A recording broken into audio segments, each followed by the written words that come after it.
무지무지하게 유사한 사건이 있었다고 그랬잖아요. 그게 지난번 대선에서도 많이 이야기가 나왔었는데 그게 이른바 암사동 모녀 살인 사건이에요. 암사동 모녀 살인 사건. 이거는 언제 있었느냐? 2006년도에 있었어요. 그러니까 24년이니까 벌써 18년이 지난 거죠. 2006년 5월 7일이었는데 그 이재명 조카 이름이 뭐 김모 씨인데 누군지 이렇게 다 나와 있어요. 근데 이 사람이 30살이었어. 그런데 택시 운전을 하던 사람이었대. 그런데 직업은 택시 운전사인데 실질적으로는 조직원이었대요. 조직원. 어디 조직원이었느냐? 국제 마피아파. 성남에 가면 성남 국제 마피아파라고 있는데 거기에 조직원이었대요. 그 조직원이었는데 그냥 조직원도 아니고 에이스였대. 어떤 에이스냐? 칼을 굉장히 잘 쓰는 사람이었대요. 그래가지고 말 나온 김에 그냥 국제 마피아파까지도 이야기를 쭉 하면 그 옛날에는 청계천이 지금 요 앞에 청계천 있지 않습니까? 지금 아주 뭐 서울의 상징처럼 아주 근사하게 그럴듯하게 딱 되어 있었는데 옛날에는 저 청계천에 사람들이 살았대요. 어떻게? 판잣집 짓고 그 다음에 뭐 거기에다가 뭐 그 뭐 화장실도 뭐 있었겠습니까? 그 옛날에 그러니까 대충 뭐 그냥 싸고 그 다음에 뭐 이렇게 아주 그냥 지저분하게 더군다나 청계천이 바로 어디 있습니까? 청계천이 지금은 없어졌지만 옛날에 중앙청 있었잖아요. 그러니까 중앙청하고 서울시청 사이에 청계천이 있었는데 거기에 우리나라 그 빈민들이 어려운 사람들이 판잣집 짓고 그렇게 살고 있었으니까 얼마나 보기가 안 좋았겠습니까? 그 다음에 뭐 위생적으로도 안 좋고 그 다음에 뭐 청계천에 만약에 비 내려서 막 뭐 오물 같은 거 둥둥둥 떠다니고 그러면은 진짜 아주 꼴불견이었겠다 그런 생각이 드는데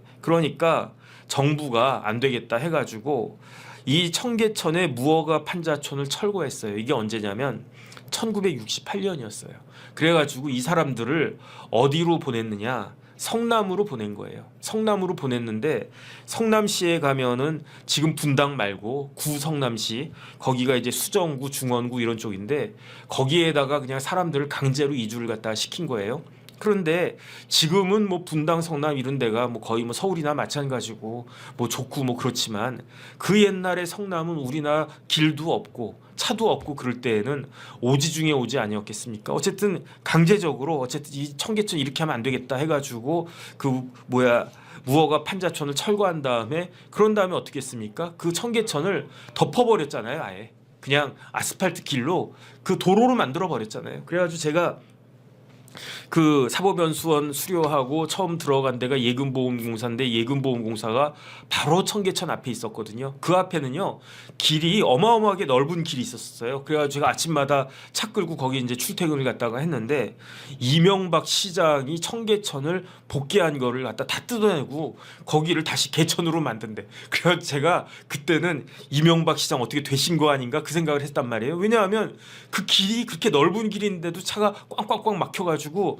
출퇴근하기도 힘들어 죽겠는데 그 길을 다 없애버린다라고 하면 그러면 나는 도대체 출근 어떻게 하란 말이냐라고 생각을 했었는데 지금은 너무 근사해지지 않았습니까? 그래서 저는 이명박 대통령, 이명박 서울시장의 최대 치적이라고 저는 생각을 갖다가 하는데 저 이명박 대통령 뒤에 보이는 게 저기가 어디냐면 동아일보잖아요. 채널A. 제가 매일 같이 나가는 채널A가 저기고 그 다음에 손인데 이쪽으로 조금만 더 가면 저기가 바로 예금보험공사 저 바로 앞에 있단 말이에요. 그래가지고 어쨌든 청계천 뭐 대단하다. 참 어마어마한 일을 갖다가 했다. 저는 이명박 시장님 그 부분에 있어서 진짜 치아를 갖다가 들여맞지 않는데 어쨌든 그런데 그 성남 사람들이 그 청계천 사람들이 성남으로 쫓겨난 거예요. 그러니까 얼마나 악에 바쳤겠습니까? 어쨌든 판잣집이라도 서울 시내에서 하면서 막노동이라도 하고 뭐라도 하고 그렇게 먹고 살았는데 갑자기 그냥 정부에서 다 그냥 그 해가지고 판잣집 다 부시고 그리고 난 다음에 당신들 그 대충 여기에다가 뭐 그냥 뭐 판잣집 비슷한 거 지어줬겠죠. 그렇게 해가지고 성남으로 사람들이 다 쫓겨나갔으니까 쫓겨난 사람들은 얼마나 불편하고 또 서울까지 출퇴근하려고 하면 얼마나 힘들었을 것이며 그렇게 했겠습니까? 그러니까 이 성남에 살던 사람들이 굉장히 어떻게 보면은 좀 악에 받쳐 있었을 것 같기도 해요. 그 다음에 1968년이라고 하면요. 6.25 끝난 지 15년밖에 안 된 때라고요. 그러니까 그때만 해도 상위 용사들 이렇게 전쟁 중에 다친 사람들 목발 짚고 다니고 뭐 그러던 때 아니었겠습니까? 그때까지만 해도.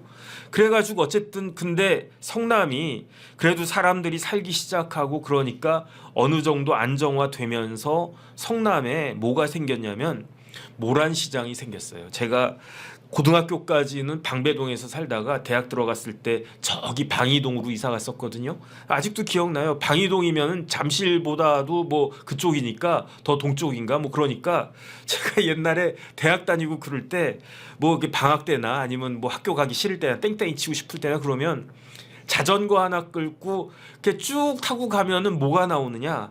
모란시장이 나와요. 모란시장이. 근데 제가 요즘에는 모란시장 안 가봐가지고 어떤지 모르겠는데 옛날에는요 모란시장 가면 뭐가 있었냐면 개들이 있었어요. 개들. 그 개들이 어떤 개들입니까? 살아있는 개들도 있었는데 죽은 개들도 있었어요. 야, 그래서 제가 참 끔찍하다. 그거 내놓고 사람들이 팔고 있구나 싶었는데 어떤 개는 목만 있고 어떤 개는 몸통만 있고 다 그냥 고기로 돼가지고 살아있는 개들도 있었어요. 그래가지고 그때 제가 자전거 끌고 성남까지 가가지고 모란시장에서 와 이런 그 시장이 있었구나 그 생각을 했었는데 모란시장이 전국 최대의 개고기 시장이었어요. 전국 최대의 개고기 시장. 그러니까 이 개장사 하는 분들이 상인들이 무지하게 거칠었던 분들이래요. 그러니까 일반 그 뭐라 그럴까 일반 정육점 하시는 분들도 그게 쉬운 일이 아닌데 그런데 소고기도 아니고 닭고기도 아니고 개고기를 갖다가 팔았으니까 이 개고기 팔던 상인들은 굉장히 거칠었던 사람들이래요. 그런데 이렇게 시장이 있으면 뭐가 생깁니까? 조폭들이 생긴단 말이에요. 조폭들이. 그래가지고 그런데 상인들이 굉장히 거칠은 상인들인데 그 거친 상인들을 제압할 정도니까 성남의 조폭이 그래서 굉장히 유명한 거예요. 그랬는데 1987년 12월에 지금으로부터 몇 년 전이냐 30년도 더 전이네 37년 전에 12월에 성남시 수정구 수진동의 한 다방에서 국제 마피아파가 결성이 됐대요. 그때 그냥 두문두문 뭐 이렇게 자생적인 이제 조폭들이 막 있었는데 그 중에 하나로 국제 마피아라는 이름을 걸고 어떤 사람이 그냥 기사에 보니까 제가 이거 옛날에 있었던 월간조선 지금 보고 그거 정리해서 말씀을 드리는 건데 월간조선 내용을 봤더니 A씨라고 하는 조폭이 뭐 나름 머리도 있고 깡도 있고 그 다음에 몸도 날렵하고 그런 사람이 그 조폭이었는데 아 이거 내가 그 조직을 만들어 가지고 이걸로 내가 한번 그 보스가 돼야 되겠다 생각을 했었던 모양이에요. 1987년 12월에 수정구 수진동의 한 다방에서 사람들 자기 따르는 똘마니들 몇 명 딱 데리고 국제 마피아파를 결성을 했대요. 그런데 이미 성남에는 이 모란시장 중심으로 해가지고 조폭들이 여러 개 파가 있었는데 그 여러 개 파가 어떤 파들이 있었느냐 종합시장파도 있었고 김제파도 있었고 이리파도 있었고 그다음 저도 충청도인데 충청도파도 있었대. 그렇게 난립했던 그 성남에 그 조폭들이 있었는데 결국은 성남의 조폭이 양대 산맥으로 그 정리가 됐는데 뭐 그 사이에 예컨대 종합시장파 이런 파들은 뭐 그 검찰 경찰에 걸려가지고 일망타진되고 그런 와중에 끝까지 살아남은 파가 두 개가 있었는데 하나가 뭐냐? 하나가 성남 국제 마피아파고요. 또 하나가 누구냐? 덕제 식구파였대. 또 하나가 덕제 식구파였고 또 하나가 그 성남 국제 마피아인데 그런데 이 두 파가 전쟁을 벌이기로 했대. 전쟁을 벌여가지고 그 똑같이 그게 있을 수는 없겠다 해가지고 하늘 아래 권력은 하나밖에 없다 해가지고 전쟁을 일으키기로 했는데 그런데 그 전쟁이 일어나기 직전에 전쟁이 언제 있었냐면 2006년도에 있었던 것 같아요. 그런데 전쟁이 일어나기 직전인 2006년 5월 7일에 어떤 일이 있었느냐 국제 마피아파의 에이스라고 할 수 있는 이재명 대표의 조카 김모 씨가 살인 사건을 저질러요. 그때 제 좀 전에 말씀드렸듯이 이재명의 조카는 직업이 택시 운전사였는데 그런데 실질적으로는 조직원이라고 그랬죠. 그런데 2003년부터 2년 동안 어떤 여자분하고 교제를 했어요. 그런데 피해자하고 그 이재명 조카가 지금 보니까 나이가 같아. 나이가 같은데 이게 사귀었는지 안 사귀었는지는 모르겠어요. 근데 이 피해자가 마음에 들었는지 이재명 조카가 이 피해자를 계속 쫓아다녔대요. 그러니까 이 피해자의 회사 동료들이 어떻게 했냐면, 아이 그 뭐야 우리 회사에 뭐 이부장하고 뭐 그렇게 참한 그 아가씨가 있는데 어떤 남자가 이렇게 맨날 이렇게 쫓아다니는 거야. 그래서 뭐 누구씨 뭐 그러면서 뭐 이렇게 막 그 찝쩍거리니까 옆에서 그 회사 동료들이 재밌잖아요. 그래가지고 막 이랬나 봐. 사겨라 막 이랬나 봐. 그래가지고 그 피해자가 뭐 나이도 들고 그 다음에 이제 그 사고를 당했을 때가 30살이었으니까 그다음 또 분위기가 왠지 사귀어야 될 것 같은 그런 분위기가 딱 들고 그러니까 2003년부터 이재명 조카를 만났는데 2년 동안 만났는데 2년을 만났는데 느낌이 너무 싸해가지고 이 남자랑은 나는 못 살겠다. 이런 남자랑 내가 나이도 그 먹어가고 그러는데 나도 시집가고 그래야 되는데 결혼해야 되는데 이 남자랑 결혼했다가는 큰일 나겠다라고 생각을 한 거예요. 그래가지고 이 피해자가 2005년 11월부터 헤어지자라고 이야기를 했대요. 그래서 2005년 그러니까 2003년도에 처음 만났을 때부터 사람 만나보면 딱 알지 않습니까? 느낌이 싸해가지고 근데 주저주저 하면서 뭐 계속 쫓아오고 뭐 밥 먹읍시다, 영화 봅시다, 뭐 택시 타고 어디 갑시다, 뭐 이런 식으로 그러니까 주저주저 하다가 뭐 한 1년여 정 한 2년 가까이 이제 교제를 갖다가 하다가 도저히 더 이상은 안 되겠다 해가지고 헤어질 것을 요구한 게 2005년 11월이었는데 그때부터 이 이재명의 조카가 난동을 부리기 시작하는 거예요. 그래가지고 난동도 부리고 그 다음에 스토킹도 하고 그 다음에 이메일 보냈는데 그 이메일 그 내용이 섬찟하고 그런데 이 사고가 아니죠. 이 범죄 행위가 살인 행위가 있기 직전에 이메일을 보냈는데 이재명 조카가 피해자한테 마지막 이벤트를 할 것이다 그랬대요. 그러니까 그 이메일을 딱 보니까 그 피해자가 얼마나 섬찟했겠습니까? 난 이제 당신 더 이상 만나기 싫어. 그 뭐 오빠도 아니고 어쨌든 같은 나이니까 누구씨 김누구씨 제 이름도 아는데 이름 말하지 않겠습니까? 더 이상 이제 그만 만나요. 난 당신이랑 만나기 싫고 난 다른 사람 만나고 싶어. 그런데 계속 찾아와가지고 야 이래라. 그 다음에 뭐 스토킹도 하고 뭐 난동도 부리고 그 다음에 이메일 막 이렇게 보내고 그 다음에 대충 뭐 하는 사람인지 알지 않았겠습니까? 세상에 어떤 여자가 조폭한테 시집가고 싶었겠습니까? 물론 뭐 조폭 마누라라고는 영화도 있지만 그렇잖아요. 그래가지고 안 되겠다라고 했는데 이메일이 딱 날라왔는데 자꾸 그럴 거냐? 그러면 마지막 이벤트 할 거다라고 이야기를 했는데 그거를 보고 느낌이 쎄해가지고 이 피해자가 경찰한테 신고를 해요. 어떻게 신고를 갖다가 하느냐? 그 내가 사귀든 뭐 어쨌든 만났던 남자가 나한테 이런 이메일을 갖다가 보냈는데 너무너무 무섭다. 그러니까 나 좀 보호해 달라라고 이야기를 했는데 경찰에서 뭐 그거 가지고 그럽니까? 뭐 별일 없을 거예요. 그다음에 우리 바빠. 경찰이 우리 바빠. 이런 것까지 일일이 어떻게 다 합니까? 거절을 했대요. 거절을 했는데 5월 7일이 됐어요. 5월 7일이 됐는데 이재명 조카가 에이스라고 그랬잖아요. 어떤 에이스?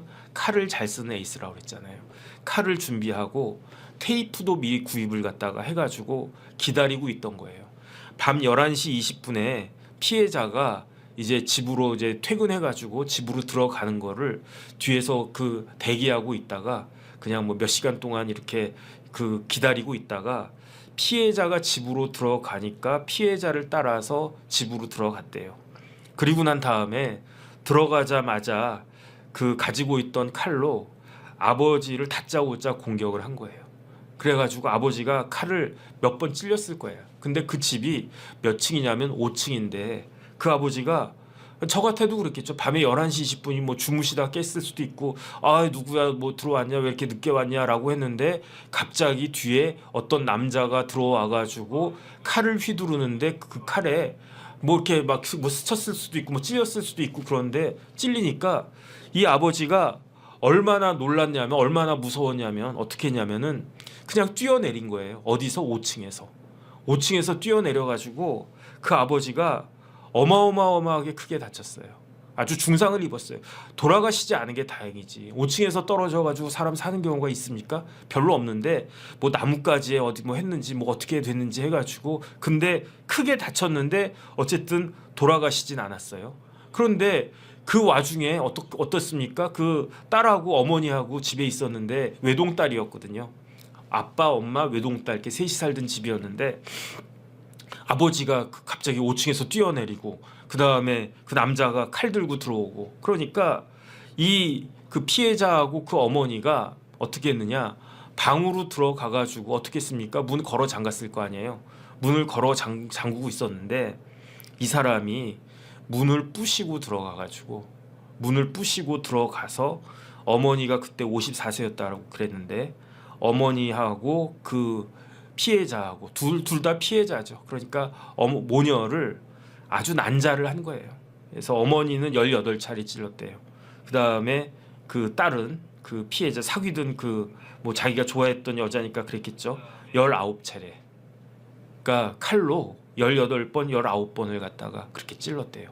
그래서 아까 김래아 이야기 나오지 않았습니까? 김래아가 그 법원에서 재판받을 때 변명을 했어요. 이거는 우발적인 범죄다. 왜 우발적인 범죄냐? 나 우울증이 있고 그날따라 내가 그 아침에 왔는데 그 전에 진통제 먹고 아침부터 소주 까고 있었는데 사람들이 들어왔는데 막 쓸데없는 이야기, 짜증난 이야기 해가지고 내가 욱하는 마음으로 그 두 사람을 그 공격을 했다. 그래서 그 여자친구가 이제 찔려서 죽었다. 이렇게 이야기했는데 그 김래아가 조금 전에 얼굴 나왔던 그 김래아가 그 급소 있지 않습니까? 목 뭐 이런데 급소를 정확하게 찔렀대요. 5번을 정확하게 찔러가지고 그래가지고 그 딸은 사망하고 어머니는요 그 정신이 나갔대요. 진짜로. 뭐 저라도 그러겠어요. 근데 어쨌든 그런데 김래아도 그랬는데 이재명 조카는 조폭이었다고 그랬잖아요. 그 중에서도 그렇게 칼을 잘 쓰는 사람이 이렇게 20차례 가까이 난자를 갖다가 한 거예요. 그래서 어떻게 됐습니까? 두 사람 다 세상을 떴어요.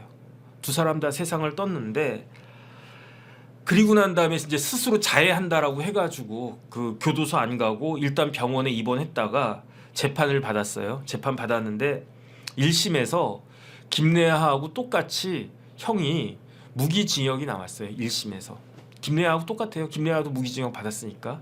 그 다음에 이게 서울 고등법원에서 그 항소심 있었는데 항소심에서도 또 무기징역 나왔어요. 어떻게 이런 사람을 갖다가 뭐 징역 뭐 20년 30년 이렇게 때릴 수 있겠습니까? 무기징역 때려야지. 사형 선고를 해도 모자란데 제가 봤을 때.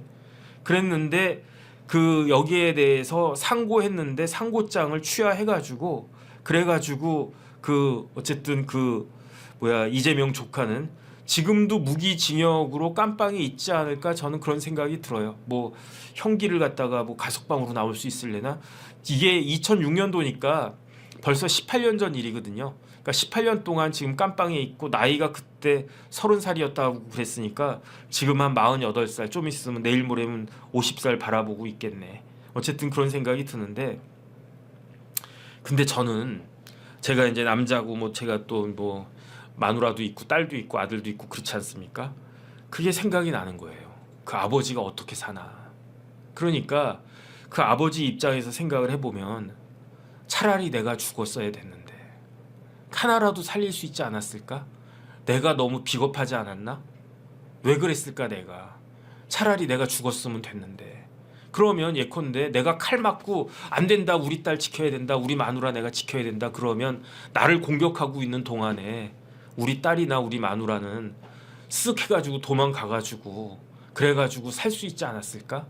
내가 너무 겁쟁이, 내가 너무 비겁해가지고, 내가 너무 무서워가지고, 그래가지고 내가 뛰어내리는 바람에, 그러니까 무방비로 우리 딸하고 우리 마누라가 18번, 19번 칼에 찔려가지고 그거 어떻게 봅니까? 그 다음에 그 아버지 아마 지금도 살아 계실 것 같은데 그때 57세였으니까 18년 전이니까 지금 75세 지금 살아 계신지 안 살아 계신지는 모르겠는데 확실한 거는 2022년도엔 살아 계셨어요. 왜냐하면 이런 일들이 이제 이재명 대표 검증한다라고 하면서 쭉 나왔단 말이에요. 그러면 이 사람에 대해서 이게 김모 씨인데 뭐 누군지 이름 치면 다 나와요. 근데 제가 말하기 싫어서 말을 안 하는데 이 김모 씨 사건에 변호사가 있었는데 그 변호사가 누구였느냐? 이재명 변호사였어요. 이재명 변호사가 외삼촌이니까. 근데 저는 개인적으로 뭐 이재명 변호사가 자기 누나 아들 조카를 변호한 거를 그거를 뭐라고 할 수는 없을 것 같아. 그건 뭐 변호사가 더군다나 그 가족인데 친척인데 제가 좀 전에 이야기했잖아요. 만약에 이재명 대표 대통령 되면 특별감찰관 감찰 대상이네 이 사람도. 왜냐하면 사촌이네 그 혈족이니까 이재명하고 이 살인마하고는 삼촌지간이에요 삼촌. 그러니까 그 특별감찰관 감찰 대상인데 깜빵에 있으니까 이 사람까지는 안 봐도 되겠네. 근데 뭐라고 이야기를 했냐면은 그 이 사람에 대해서 똑같이 김래하하고 똑같은 걸 주장을 했어요. 심신미약이다. 그 우리 조카는 심신미약이다. 왜 무슨 이유로 심신미약이냐? 뭐 그 사람이 술 먹고 갔냐? 아니다. 그게 아니고 우리 조카는 충동 조절하는 능력이 저하되어 있는 사람이다. 그래가지고 심신미약을 갖다가 주장을 했는데 그게 뭐 맥히겠습니까? 택도 없는 이야기지. 뭐 안면인식장애 운운한 것과 똑같은 이야기지. 그래가지고 어쨌든 그 가해자 그 살인을 갖다 저지른 살인범은 지금까지 아마 감옥에 있을 것으로 저는 생각이 되고요.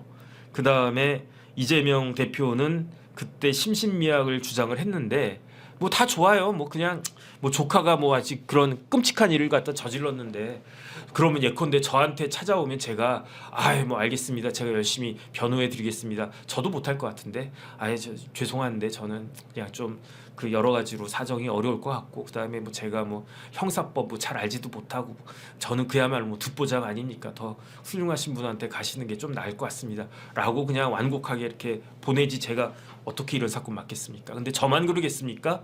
웬만한 변호사들은 다 그러겠지. 그러니까 맡아줄 사람도 없었을 거예요. 그래가지고 이재명 변호사가 2006년도에 맡았는데 이 2006년도면 언제냐면 2006년도부터 이재명 대표가 성남시장 출마하기 직전이에요. 이게 성남시장 2006년도에 출마했다가 떨어지고 2010년도에 성남시장 된 거 아니겠습니까? 2006년 5월 달에 있었던 일이니까 5월 달에. 그 다음에 어쨌든 이재명 변호사가요. 국제마피아 사건 많이 했다고 여러 건 했다고 그랬어요. 그러면서 이재명 대표가 변호사할 때 뭐 전문이었다고 그랬습니까? 형사 전문 변호사. 그래가지고 이 사건 말고 이런 식으로 또 아주 끔찍한 사건 변호를 몇 건을 갖다 더 했다라고 다 됐었는데 다 좋아요. 뭐 변호사가 뭐 고상한 직업입니까? 먹고 살려면 뭐 이런 것도 하고 저런 것도 해야지. 근데 문제는 뭐냐면은 지난번 대통령 선거 나왔을 때 이재명 대표가 뭐라고 변명을 했느냐? 이거는 자기 조카가 한 거는 데이트 폭력이었다라고 이야기를 한 거예요. 그러니까 제가 조금 전에 그 아버지 말씀드렸잖아요. 딸 죽고 그 다음에 마누라 죽고 와이프 죽고 아내가 그렇게 진짜 끔찍하게 죽고 그리고 나서 2022년이면 2006년부터 치면 16년이 지났는데 16년이라고 한 기간이 거의 지옥 같은 생활 아니었겠습니까? 그래서 그래도 이제 시간의 파괴적 효력이 있단 말이에요. 그래서 시간이 지나고 해가지고 이제 좀 잊었을까? 잊지 못하겠지. 근데 기억이 안 나는 거겠지. 그거 어떻게 잊겠습니까?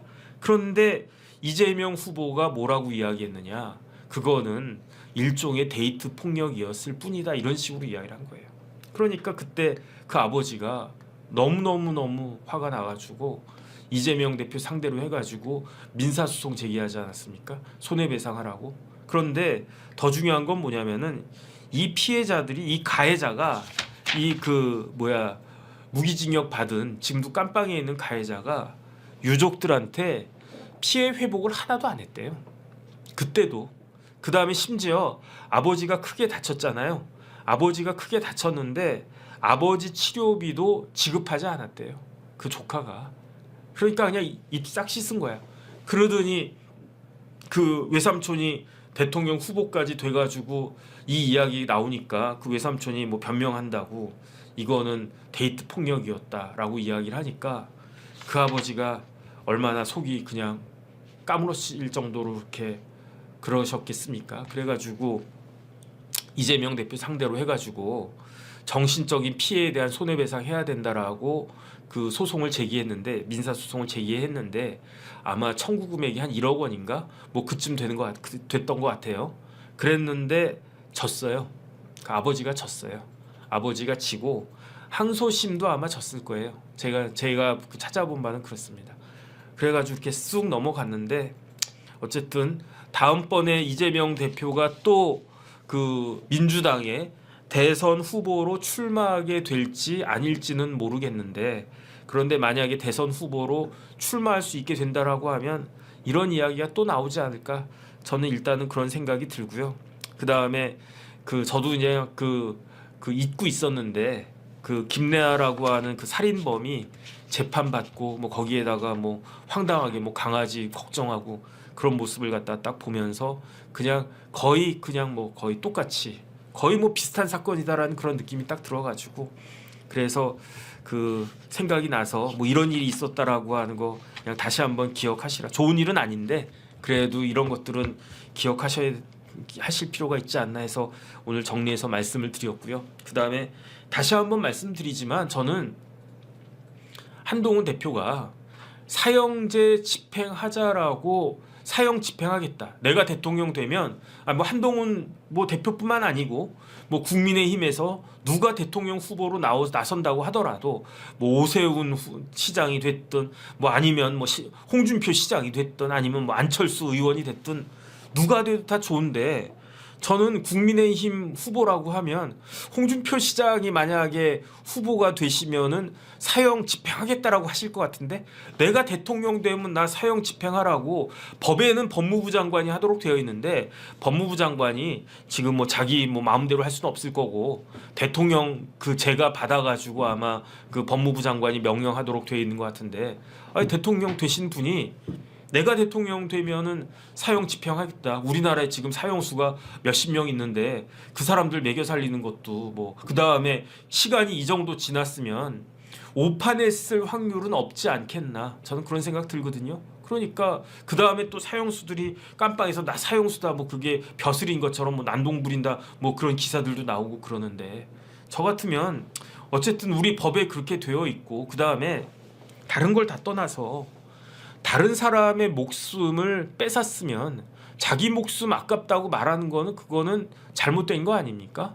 예를 들어서 다른 사람 목숨을 갖다가 뭐 과실로 뭐 자동차를 갖다가 잘못 운전해가지고 뭐 술도 안 취하고 뭐 운전했는데 어떻게 사고가 났는데 뭐 사람이 이렇게 돌아가셨다 그러면은 뭐 그 정도는 뭐 그 의도가 있었던 게 아니지만 하지만 김래아나 이재명 대표 조카나 이런 사람들은 저 사람들 내가 죽이겠다라고 칼까지 이만한 칼 33cm라고 나왔거든요. 이만한 칼 딱 준비해가지고 가서 잔인하게 여자 그 다음에 어머니 이런 사람들을 갖다가 잔인하게 죽였으면 그러면은 그 사람들의 목숨을 내가 뺏었단 말이에요. 그럼 내 목숨 아깝단 말은 하면 안 되는 거 아닌가? 그래야지 뭐 그런 사람들한테 양심이야 없겠지만 아니 그러면 거기에 따라서 그 법원에서 사형 선고 내리고 그다음에 그 집행해야 되는 거 아닌가? 이 사람들까지도 지금 사형 선고 안 나왔어요. 무기징역 나왔어요. 근데 사형 선고 받은 사람들은 오죽했겠냐고요. 제가 봤을 때. 그런 사람들은 진짜 연쇄 살인마 뭐 강호순 뭐 누구누구 생각나는 사람들 있지 않습니까? 오죽하면은 판사가 사형 선고 내렸겠는가? 그러면 그 법무부 장관이 집행해야지. 저는 어쨌든 개인적으로 그런 생각이 들었습니다.